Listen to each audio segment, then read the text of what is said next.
صلی الله علیه فاطمه، صلی الله علیه فاطمه، صلی الله علیه فاطمه.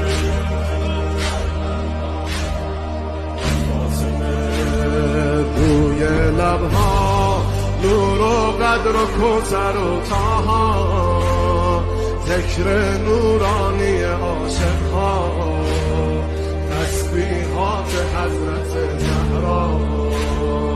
الله اکبر این همه جلال، الله اکبر این همه شکوه، الله اکبر در راه علی فاطمه.